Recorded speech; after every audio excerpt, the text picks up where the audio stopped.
Sí, que se va por ahí y cambia al Señor por unas pocas, inservibles, interminables, inicuas piezas de plata. Y desde entonces, versículo 26, buscaban oportunidad para entregarle el acecho. Estaba siendo asediado el Señor. Había un acecho permanente. Estaban buscando persecución. De alguna forma caer sobre la oportunidad para entregarle. El sentimiento de persecución, de que lo estaban buscando, y no para lo mejor, sino para lo peor, para darle muerte. Pongámonos un poquito en el lugar de eso, pensar que alguien nos está buscando para matarnos, para entregarnos a gente mucho más fuerte en número, ¿no? En fuerzas físicas. Y así estaba él bajo ese asedio, en ese sentimiento que podía ahogarlo, de que se sabía perseguido y blanco de sus enemigos, vendido por dinero, desvalorizado. Sin embargo, decirlo conmigo esa palabra, sin embargo, Jesús no recibió el embargo de la amargura y la tristeza, sino que se sobrepuso. Porque él podía quedar bajo la depresión que muchos a veces quedan cuando esto, cuando aquello o con lo otro. Sin embargo, dice que, versículo 17, hubo un día, dice, de fiesta de panes sin levadura. Es decir, el Señor se sobrepuso a su humanidad, a su amargura, a su tristeza. Uno me está entregando, me está fallando, me está traicionando. Me valoran por 30 piezas de plata nada más. Están buscando mi vida y Él se mete en el cuarto, ¿sí?, secreto de la depresión, de la amargura. No, Él se dispone, se sobrepone y va a una instancia de fiesta. A la fiesta de los panes sin levadura. ¿Sabes cómo tienen que vivirse los momentos de tristeza? En fiesta. ¿Qué estás diciendo, pastor? Estoy diciendo lo que Cristo marcó para nosotros como camino y senda. Cuando habría amargura y tristeza, sí, que haya gozo y alegría en tu corazón. Porque Él no se dejaba tomar por las circunstancias, si bien todo esto lo estaba trabajando al Señor, porque lo vimos más adelante, llegó en Getsemaní lo que llegó y fue la declaración del Señor: estoy triste, muy triste, hasta la muerte. Todo esto estaba trabajando de menos a más, de principio hasta el fin. Sin embargo, Él encara y se va directo a lo que seguía y no cambia. Sí, lo que seguía por lo que le estaba a él pasando, y lo que seguía era ser parte del día de fiesta.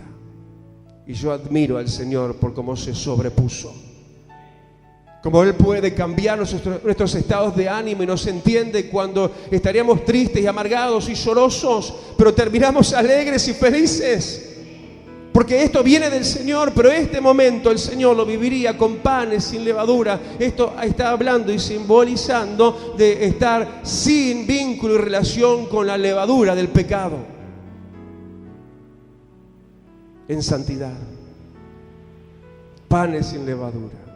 Momentos en los cuales todos echan, muchos, algunos, no todos, echan todo por la borda, ¿no? El Señor les falla, creen, dicen. ¿Y qué panes sin levadura? Panes con levadura, ¿no?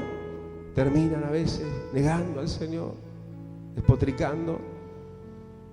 Pero Él guardó la ley de lo que había sido establecido para esa fiesta, que más que simplemente dichos, se argumenta con símbolos importantes lo que significa panes sin levadura, y es mantenerse al margen de la levadura del pecado,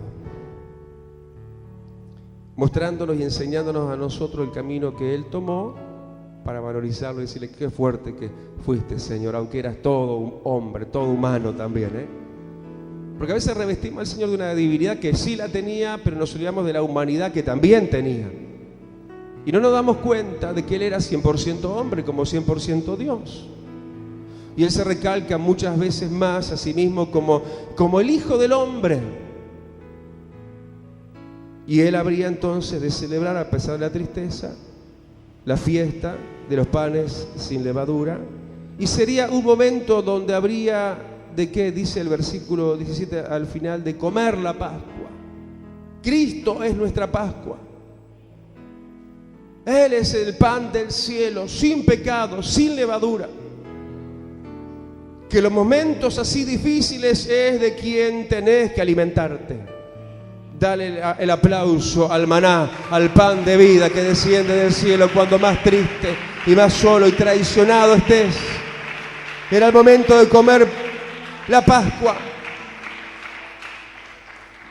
Y en ese momento se cruzan las miradas porque el Señor no esconde la realidad. En esa noche, cuando ya había llegado ella la noche, versículo 20, sentado ya Él a la mesa, ahí con sus discípulos, amigos, compañeros, siempre fiel el Señor, siempre acompañando, siempre en la mesa.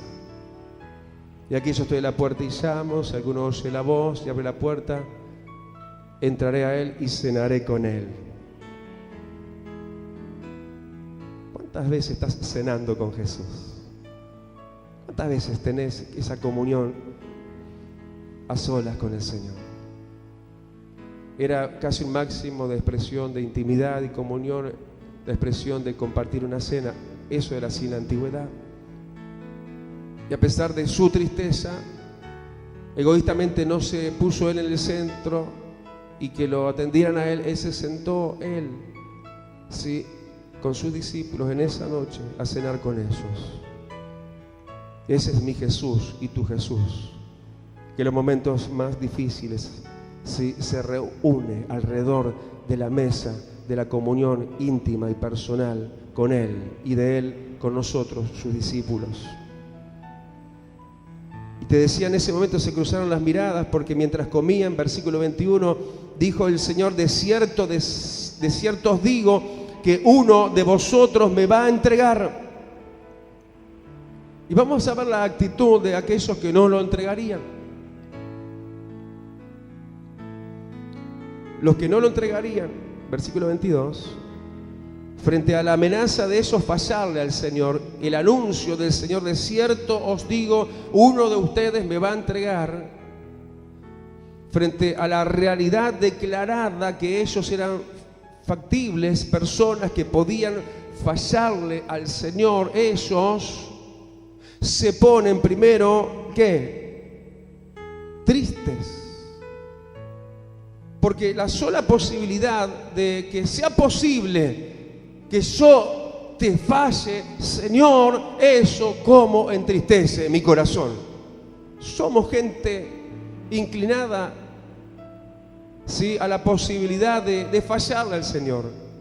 Ellos no se acorazaron en sí mismos en la sobreevaluación de sus propias vidas y de creerse que no, ellos no, sino que se sintieron vulnerables como personas que les podía llegar a pasar eso. Entonces no solo se entristecieron en gran manera que ellos podían causarle esa tristeza al Señor de ser eso, cualquiera de ellos que le entregara. Y dice que cada uno de ellos comenzó a decirle: soy yo, Señor, como sabiéndose que ellos mismos podían fallar y se sentían y se sabían vulnerables. Esa humildad te salva de errores. Esa humildad de decir: no, yo no, como Pedro que dijo más adelante: no te voy a negar y esto y aquello.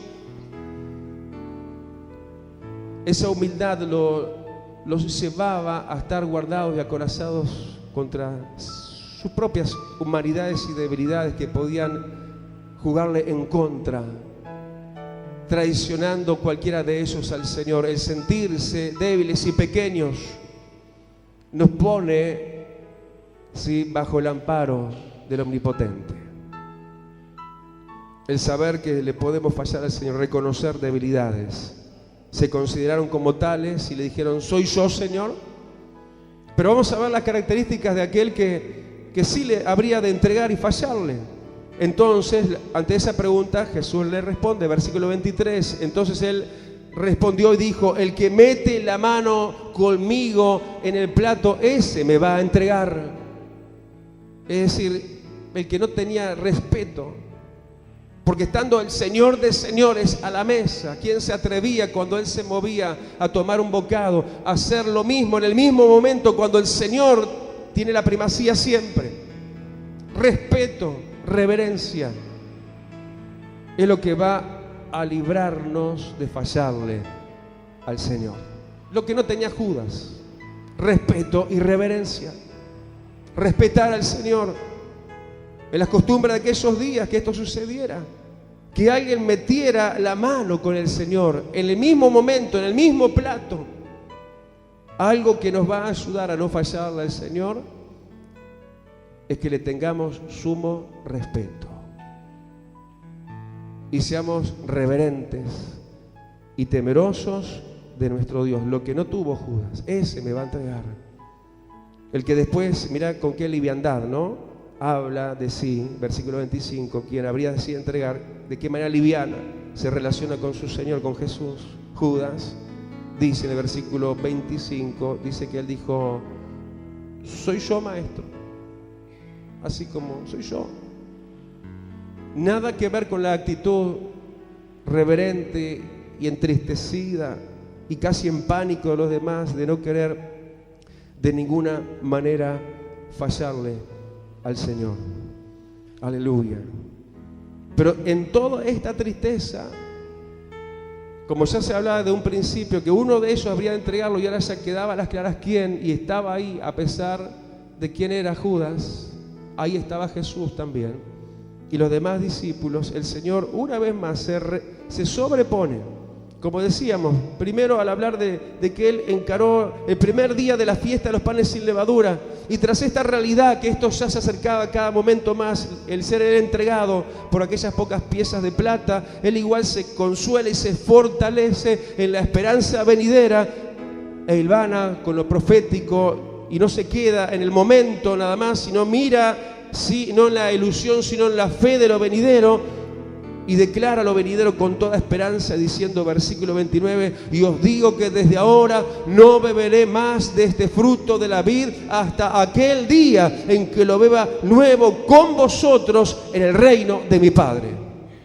Dale el aplauso al Señor. Él tenía una mirada proyectada a la eternidad y sabía que la muerte no lo iba a vencer, que Él iba a resucitar, iba a estar con esos discípulos e iba a estar en el reino del Padre. La proyección de mirada futurista, mirando más allá de la aparente realidad, en verdad transitoria del momento. Él se sobreponía en su humanidad, se ministraba a sí mismo en la esperanza bienaventurada de las palabras y promesas que para Él mismo recaían desde lo profetizado desde la antigüedad, y cómo sería luego de su instancia aquí en este momento doloroso en la tierra. Pero esto no quedaría así nada más, seguiría la cuenta regresiva hacia la cruz. Sí, e igual el Señor tampoco se saltearía lo que parece que quizás fuera una costumbre, ¿no? Después de celebrar la Pascua, que aclaremos, en la Pascua judía, sí, también estaban presentes las hierbas amargas que no se ven en la Pascua de Cristo, porque las hierbas amargas las habría de comer solo Jesús por nosotros. La amargura, las hierbas amargas no aparecen ahí, porque era de hecho exclusivo, de acto exclusivo del Señor. Y a pesar de todo esto se consuela con lo venidero, e igual cantan, versículo 30, un himno, el himno dice ahí. Y cuando hubieran cantado el himno, parece que era algo ya estipulado. A pesar de la tristeza que cada vez se ahondaba y se hacía más presencial, Él no dejaba de cantarle alabanzas a su Padre Celestial. Cantar himnos, cantar con gozo y cánticos espirituales.